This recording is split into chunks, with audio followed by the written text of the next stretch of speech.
Hello students, welcome again. मैं आपका बहुत बहुत स्वागत करती हूँ और मैं हाजिर हूँ अगला पार्ट लेकर के बीए थर्ड ईयर के 6 सेमेस्टर के कंपलसरी पेपर कोड A050601T, जिस पेपर का नाम है era of Gandhi and mass movement. तो इस पेपर की हम पहले यूनिट को कवर कर रहे थे। पहले पार्ट को हम देख चुके हैं या अब तक के 20 क्वेश्चंस के माध्यम से हम इस यूनिट को देख चुके हैं। अब हम आगे शुरू करने जा रहे हैं unit first, entry of Gandhi and को नॉन कॉपरेशन मूवमेंट का सेकंड पार्ट। तो चलिए देखते हैं आज हम कितने क्वेश्चंस देखेंगे। आज हम क्वेश्चन 21 से लेकर के क्वेश्चन 40 तक देखेंगे, जो कि ये सेकंड पार्ट में हम कवर करने वाले हैं। तो इसी को शुरू करते हुए हम आज का पहला प्रश्न देखते हैं। पहला प्रश्न है, जलियांवाला हत्याकांड घटना से दुखी होकर किसने सर की उपाधि त्याग दी? महात्मा गांधी, गोपाल कृष्ण गोखले, रविंद्रनाथ टैगोर या इनमें से कोई नहीं। तो देखिए, मैं आपको कहूंगी कि आप एक नोटबुक लेकर के बैठें जब इस वीडियो को देखें तो, और उसमें आप नंबरिंग करते जाएं और उसमें आप लगाते जाएं कि आपके अनुसार ऑप्शन का मतलब कौन सा ऑप्शन होगा, कौन सा आंसर ठीक होगा। उसके बाद जब मैं आपको आंसर बताऊं तो आप उससे मैच कर लीजिए, जिससे आपको ये देखने में काफ़ी आसानी होगी कि आप आने वाली परीक्षा के लिए कितने तैयार हैं। और इसके साथ ही साथ आपको कुछ इंपॉर्टेंट पॉइंट लगे तो उसको नोट करते जाएं, ताकि बाद में आपको रिवीजन में आसानी हो। तो ठीक है, चलिए फिर देखते हैं इसका सही आंसर क्या है। इसका सही आंसर है आंसर सी, रविंद्रनाथ टैगोर। तो मैंने आपको लास्ट वीडियो में बताया था कि जलियांवाला हत्याकांड क्या था। तो उससे दुखी होकर के जब जलियांवाला हत्याकांड में 13 अप्रैल 1919 को जब बहुत से मासूम लोगों की हत्या कर दी गई, तो इस रवैये को देखते हुए जो रविन्द्रनाथ टैगोर जी थे वो काफ़ी दुखी हुए और उन्होंने अपनी नाइटहुड की या कहें सर की उपाधि को त्याग दिया। तो इस तरीके से इसका सही जवाब है रविन्द्रनाथ टैगोर।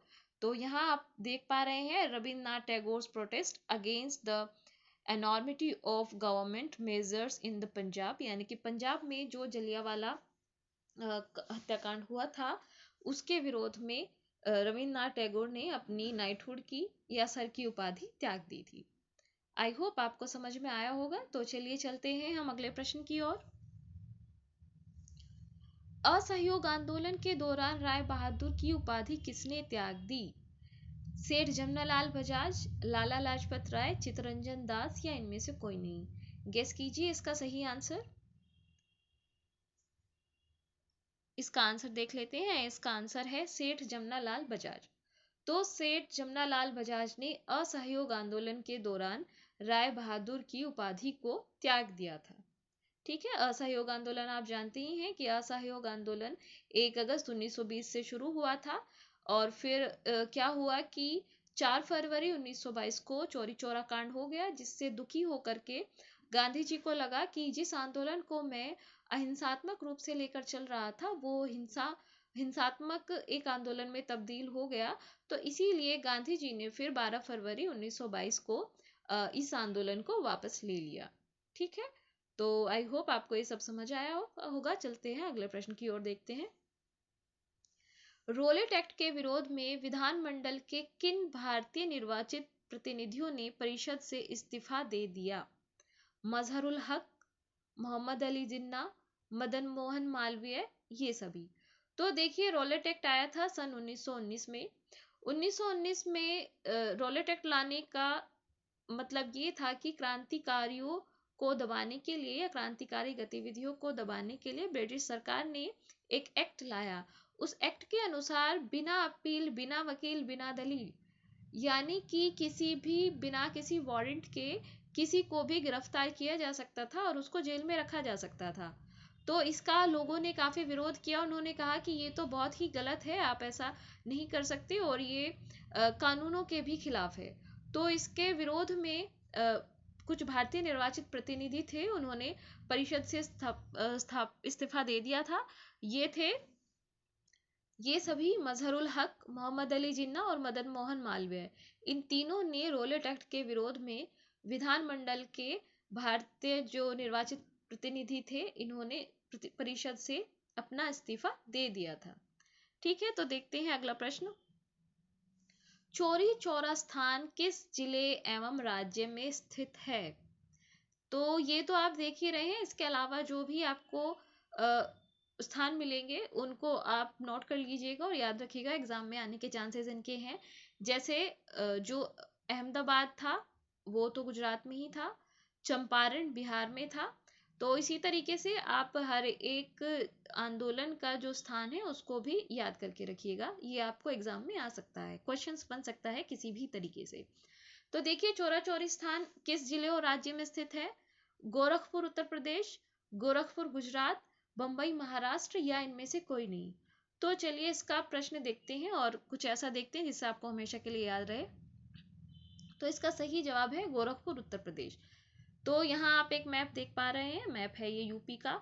तो यूपी का जो गोरखपुर, ये जो रेड कलर से दिखाई दे रहा है आपको, ये है गोरखपुर।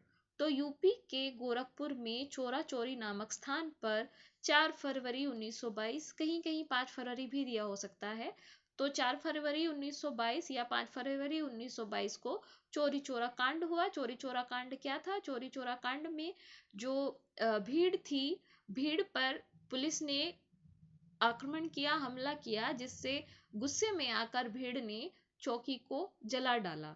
इसी को इतिहास में कहा जाता है चौरी चौरा कांड। ठीक है, तो आप इसको याद रखेंगे कि चौरी चौरा कांड गोरखपुर उत्तर प्रदेश में हुआ था। ठीक है, तो चलिए शुरू करते हैं, फिर हम अगला प्रश्न देख लेते हैं। राष्ट्रीय संघर्ष को ऐसे समय पर बंद करना अत्यंत दुखदायी था जबकि जनता का जोश सबसे उच्च शिखर पर था। यह कथन किसका है? महात्मा गांधी का, सुभाष चंद्र बोस का, लाला लाजपत राय का या जवाहरलाल नेहरू का? तो देखिए, आप ये समझ ही पा रहे होंगे कि ये बात चल रही है असहयोग आंदोलन की। तो असहयोग आंदोलन उस दौरान क्या था कि अपने खूब शिखर पे चल रहा था, जगह जगह विद्रोह हो रहे थे, लोग विरोध में आ गए थे और ब्रिटिश सरकार इससे काफी आतंकित भी होने लगी थी। लेकिन क्या हुआ कि चौरी चौरा कांड जब हुआ तो उससे गांधी जी काफी दुखी हो गए और वो ऐसे हिंसात्मक दृश्य को देख करके उन्होंने 12 फरवरी 1922 को ये जो आंदोलन था इसको वापस ले लिया। ऐसे समय में बहुत से नेता थे और बाकी जो लोग थे वो बहुत दुखी हुए और उन्होंने इसका काफी आलोचना भी की कि गांधी जी ने ये सही नहीं किया है। इसके लिए गांधी जी ने जवाब देते हुए अपने एक समाचार पत्र यंग इंडिया में लिखा था कि मैं हिंसा को किसी भी कीमत पे बर्दाश्त नहीं करूंगा, चाहे मुझे अपनी जान ही क्यों ना देनी पड़ जाए। तो इसके लिए हम देखते हैं कि ये जो स्टेटमेंट है आलोचना करते हुए कि राष्ट्रीय संघर्ष को ऐसे समय पर बंद करना बहुत ही दुखदाई था जबकि जनता का जोश सबसे उच्च शिखर पर था, तो ये कथन किसका है? तो ये कथन है सुभाष चंद्र बोस का। सुभाष चंद्र बोस ने जब गांधी जी ने आंदोलन वापस लिया तो उसके लिए ऐसा स्टेटमेंट दिया था, ऐसा कथन कहा था। ठीक है, तो चलिए हम देखते हैं अगला प्रश्न। प्रश्न है, असहयोग आंदोलन का समापन कब हुआ? सन 1921 में, सन 1922 में, सन 1923 में या सन 1924 में?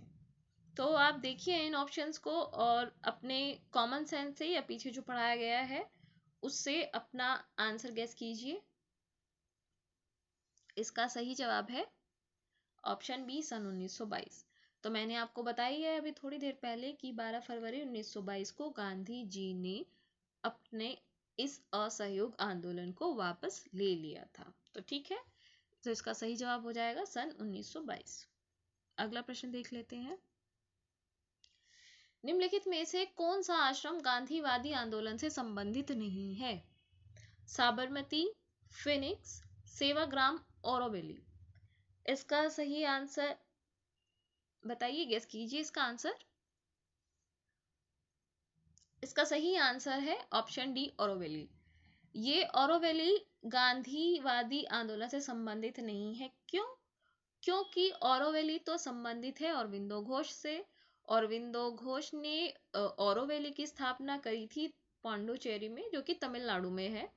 तो इस तरीके से ओरोविली गांधी जी से संबंधित नहीं है, ओरोविली अरविंदो घोष से संबंधित है। अरविंदो घोष कौन है? अरविंदो घोष पहले एक गर्म दल के नेता थे, लेकिन बाद में उन्होंने वो एक आध्यात्मिक गुरु बन गए थे। बाद में जाके उन्होंने पौंडीचेरी में जाके औरोवेली आश्रम की स्थापना करी और वहीं पे उन्होंने आध्यात्म का एक मार्ग है वो चुना और उस पे उन्होंने मानव जाति के भले के लिए बहुत से कार्य किए। ठीक है, तो इस तरीके से औरोवेली गांधीवादी आंदोलन से संबंधित नहीं हो सकता, क्योंकि औरोवेली अरविंदो घोष से संबंधित है। तो इस तरीके से आप देखेंगे साबरमती गांधी जी से संबंधित है, फिनिक्स भी गांधी जी से संबंधित है। हमने देखा था पार्ट 1 में कि फिनिक्स की स्थापना गांधी जी ने दक्षिण अफ्रीका में करी थी और सेवाग्राम भी गांधी जी से ही संबंधित है। तो ठीक है, इस तरीके से हम देख पाए कि गांधीवादी आंदोलन से क्या संबंधित है और क्या संबंधित नहीं है। ठीक है, तो चलिए अगला प्रश्न देख लेते हैं। गांधी जी द्वारा प्रारंभ किया गया प्रथम सत्याग्रह था चंपारण, बारदोली, खेड़ा या अहमदाबाद? आंसर गेस कीजिए। इसका सही जवाब है ए, चंपारण। तो चंपारण बिहार में पड़ता है, उस समय भी बिहार में ही पड़ता था। तो चंपारण 1917 में गांधी जी द्वारा शुरू किया गया सबसे पहला सत्याग्रह था। ठीक है, तो हम चलते हैं फिर अगला प्रश्न देख लेते हैं। कृषक समस्याओं के समाधान हेतु किसने महात्मा गांधी को चंपारण आमंत्रित किया? ब्रजकिशोर प्रसाद ने, जेबी कृपलानी ने, राजेंद्र प्रसाद ने या राजकुमार शुक्ल ने? आंसर गेस कीजिए जल्दी जल्दी। तो इसका सही आंसर देख लेते हैं। इसका सही आंसर है डी, राजकुमार शुक्ल। तो देखिए, तिनकठिया पद्धति को लेकर के जब जो नील कृषक थे वो काफी दुखी थे, वो इसके लिए उन पे कंपल्शन डाल दिया गया था कि आपको अपनी भूमि के एक फिक्स हिस्से पे आपको नील बोना ही पड़ेगा। किसान इसके लिए तैयार नहीं थे, क्योंकि उनका कहना था कि उससे उनकी भूमि अनउपजाऊ हो जाती है। तो इसके लिए राजकुमार शुक्ल ने गांधी जी से संपर्क किया और गांधी जी को बुलाया कि आप इसमें हमारी सहायता करें। तो गांधी जी बिहार पहुंचे, चंपारण में उन्होंने नील कृषकों के लिए समाधान निकाला और उससे उनको छुटकारा दिलवाया। ठीक है, तो इसका सही जवाब है राजकुमार शुक्ल। राजकुमार शुक्ल ने कृषक समस्याओं के समाधान हेतु गांधी जी को चंपारण इनवाइट किया, चंपारण आमंत्रित किया था। ठीक है, चलिए अगला प्रश्न देख लेते हैं फिर हम। किस सत्याग्रह के दौरान एडवर्ड गेट के नेतृत्व में एक जांच समिति गठित की गई? चंपारण, खेड़ा, अहमदाबाद या बारदोली? तो गेस कीजिए इसका आंसर। ये आई थिंक थोड़ा डिफिकल्ट आपके लिए हो सकता है, फिर भी चलिए देख लेते हैं इसका आंसर क्या है। चंपारण। तो चंपारण सत्याग्रह के दौरान एडवर्ड गेट के नेतृत्व में एक जांच समिति का गठन किया गया और ये देखा गया कि जांच समिति में कि इसके लिए क्या किया जा सकता है और जो ये बात कृषक कह रहे हैं क्या ये बात सही है अथवा गलत है। तो इसके लिए चंपारण सत्याग्रह में एडवर्ड गेट के नेतृत्व में एक जांच समिति बनाई गई थी। ठीक है, तो चलिए अगला प्रश्न देख लेते हैं। वैसे ही बनेगा तो काफी डिफिकल्ट क्वेश्चंस में बनने के चांसेस हैं। ठीक है, फिर भी याद रखिएगा इसको। चलिए अगला प्रश्न देख लेते हैं। गांधी जी द्वारा चोरा चोरी की घटना के कारण कौन सा आंदोलन वापस लिया गया? इसको तो आप बड़ी आसानी से कर पाएंगे। आई थिंक इसके लिए तो आपको ऑप्शंस की भी जरूरत नहीं पड़ेगी, फिर भी देख लीजिए ऑप्शंस क्या क्या है। सविनय अवज्ञा आंदोलन, असहयोग आंदोलन, भारत छोड़ो आंदोलन या कोई नहीं? तो आपने इसका आंसर गैस कर ही लिया होगा, इसके लिए टाइम देने की जरूरत नहीं है, सीधा चलते हैं आंसर की ओर। और आंसर है असहयोग आंदोलन। तो ये आप इधर देख भी सकते हैं कि 21 मार्च 1919 को रॉलेट एक्ट आया था। ठीक है, जो कि क्रांतिकारियों को दबाने के लिए था। ये ठीक नहीं था, इसको लोगों ने काला कानून कहा, क्योंकि ये बिना वकील, बिना अपील, बिना दलील का कानून था। फिर इसी के 6 अप्रैल को गांधी जी ने कहा कि इसके लिए हम एक बड़ा मास मूवमेंट करेंगे, जिससे कि मतलब हम विरोध में प्रदर्शन करेंगे। उसके लिए क्या हुआ कि 13 अप्रैल को मतलब 6 अप्रैल को तो ये चल ही रहा था, तो किचलू और सत्यपाल को इसके लिए वो कर लिया गया था, अरेस्ट कर लिया गया था, जिसके जिसके विरोध में लोग शांतिपूर्वक एक धरना दे रहे थे जलियांवाला बाग में। तो जलियांवाला बाग में 13 अप्रैल 1919 को जनरल डायर आया और उसने गोली चला दी तो उसमें बहुत से मासूमों की भी जाने गई, जिससे सब ने उसकी बहुत ही आलोचना करी। तो एक तो कारण था इसका जलियांवाला बाग हत्याकांड, और भी खिलाफत मूवमेंट वाला भी कुछ थोड़ा इसमें था। उसके बाद 5 सितंबर 1920 को ये शुरू हो गया था, फॉर्मल तरीके से शुरू हो गया था।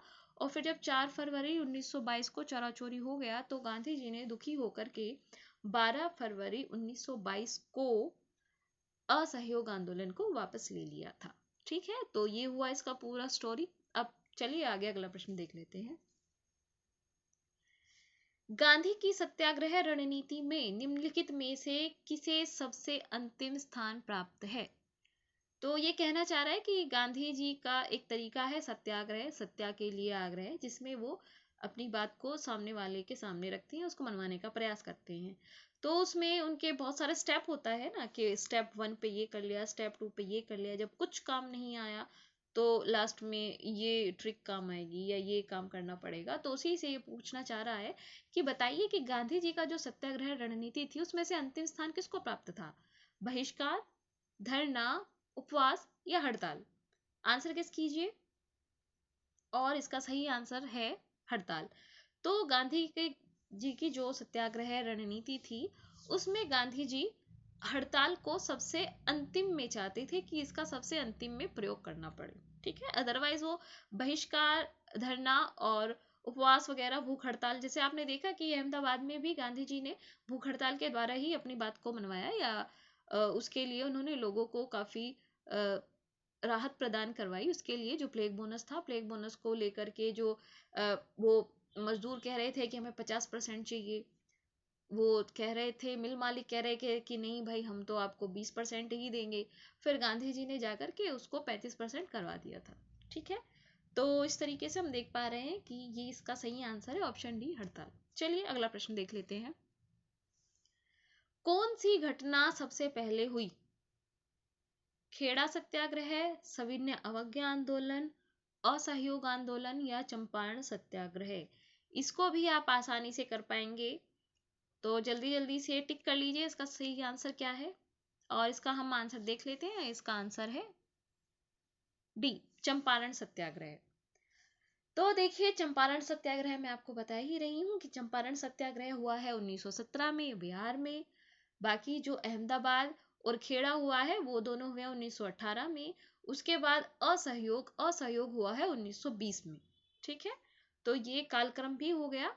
और आप ये भी जान पाए कि कौन सी घटना सबसे पहले हुई। तो सबसे पहले घटना हुई है चंपारण सत्याग्रह। इसमें दिया हुआ है, ये गांधी जी की फोटो दी गई है और इससे रिलेटेड कुछ है जो स्टैम्प पेपर कभी बनाया गया होगा, ये इधर दिखाया गया है। तो इससे आप याद करने में आपको आसानी होगी। चलिए अगला प्रश्न देख लेते हैं। असहयोग आंदोलन की शुरुआत कब हुई? 1 अप्रैल 1920, 1 अगस्त 1920, 1 अगस्त 1921 या 1 अगस्त 1919? गेस कीजिए इसका सही आंसर। इसका सही आंसर है ऑप्शन बी, 1 अगस्त 1920। 1 अगस्त 1920 के असहयोग आंदोलन की शुरुआत हो चुकी थी। ठीक है, चलिए अगला प्रश्न देख लेते हैं। हंटर समिति की रिपोर्ट को पन्ने दर पन्ने निर्लज्ज सरकारी लिपापोती की संज्ञा किसने दी? महात्मा गांधी, सी आर दास, रविंद्रनाथ टैगोर या तैयब जी? गेस कीजिए इसका सही आंसर। इसका सही आंसर है ऑप्शन ए, महात्मा गांधी। तो जैसा कि मैंने आपको बताया 13 अप्रैल 1919 को जलियांवाला हत्याकांड हुआ था। तो जलियांवाला हत्याकांड की लोगों ने काफी आलोचना की। बाद में इसको क्या हुआ कि इसके लिए ब्रिटिश सरकार ने एक जांच समिति बैठाई जिसका नाम था हंटर कमेटी। तो हंटर कमेटी का कहना क्या था? हंटर कमेटी कह रही थी कि इतने भी ज्यादा लोगों की जाने नहीं गई हैं, यानी कि उन्होंने जितना डाटा था उसको काफी कम करके दिखाया। और उन्होंने ये भी कहा कि जो जनरल डायर ने किया है वो उन्होंने अपने काम के अनुरूप किया है, उसमें उन्होंने कुछ ज्यादा बड़ी गलती नहीं मानी। जिसको देख करके गांधी जी को बहुत ही अफसोस हुआ, गुस्सा भी आया, और उन्होंने उसी कारण इसको कहा कि हंटर समिति की जो रिपोर्ट है ना, ये कुछ नहीं है, इन्होंने सिर्फ और सिर्फ इस पे झूठ लिखा है, इन्होंने कुछ भी सच नहीं लिखा है। इसी कारण गांधी जी ने हंटर समिति की रिपोर्ट को पन्ने दर पन्ने निर्लज्ज सरकारी लीपापोती की संज्ञा दी गई थी। ठीक है, तो चलिए फिर अगला प्रश्न हम देख लेते हैं। जलियांवाला हत्याकांड की जांच हेतु कांग्रेस द्वारा गठित समिति की अध्यक्षता किसने की? मदन मोहन मालवीय, रविंद्रनाथ टैगोर, तैयब जी, या इनमें से कोई नहीं? आप गैस कीजिए इसका आंसर।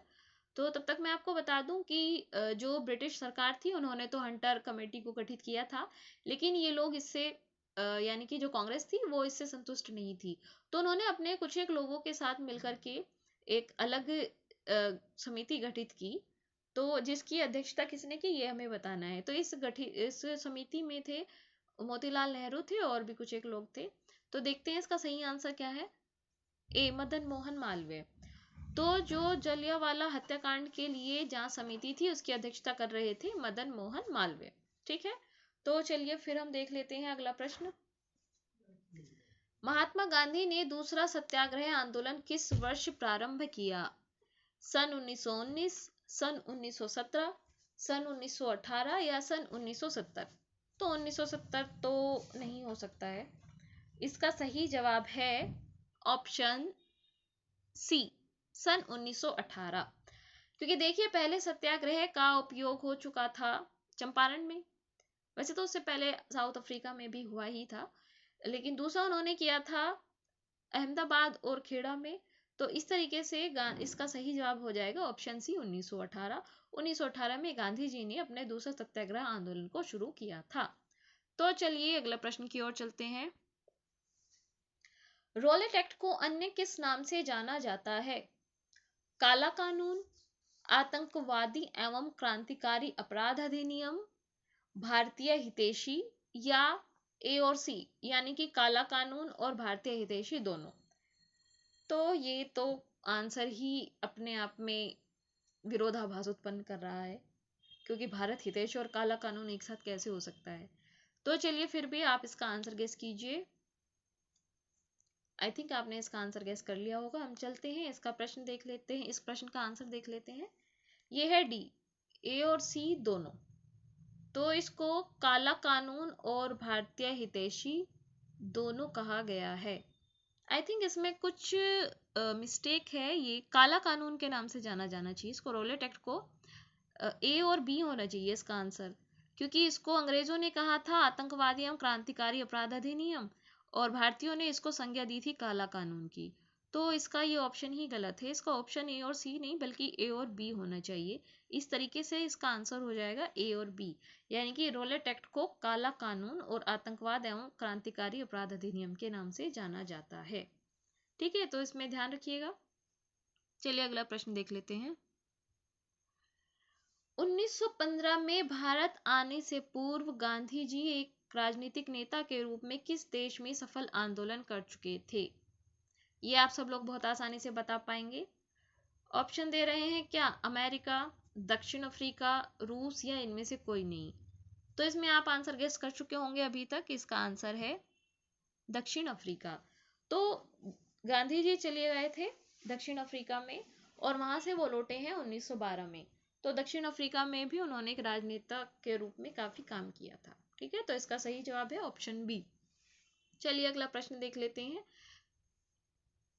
रॉलेट एक्ट का लक्ष्य था भारतीयों का दमन करना, स्वशासन की स्थापना, भारतीयों के अधिकारों में वृद्धि, या इनमें से कोई नहीं? तो आप आंसर गेस कीजिए, पहले एलिमिनेट कीजिए, ऑप्शंस को एलिमिनेट करना सीखिए। देखिए भारतीयों के अधिकारों में वृद्धि तो नहीं होगी, तो ऑप्शन सी तो ऐसे ही गलत हो जाएगा। स्वशासन की स्थापना, इसका भी इससे कोई मतलब नहीं है, तो ये भी गलत हो जाएगा। तो ऑप्शन ए और डी में से कोई होगा, तो देख लेते हैं इसका सही आंसर, भारतीयों का दमन करना। तो रॉलेट एक्ट 1919 का काम था भारतीयों का दमन करना, जिसमें वो बिना किसी वारंट के किसी भी व्यक्ति को पकड़ करके जेल में डाल सकते हैं और उसके लिए उनको कोई जवाबदेही नहीं देनी होगी। तो ये था रॉलेट एक्ट का लक्ष्य। रॉलेट एक्ट को काला कानून भी कहा जाता है। तो आई होप आपको यहाँ तक समझ में आया होगा। तो आज हम इतना यहीं तक रखते हैं, आगे के क्वेश्चंस को हम पार्ट 3 में देखेंगे। तब तक के लिए bye bye and take care. Thank you.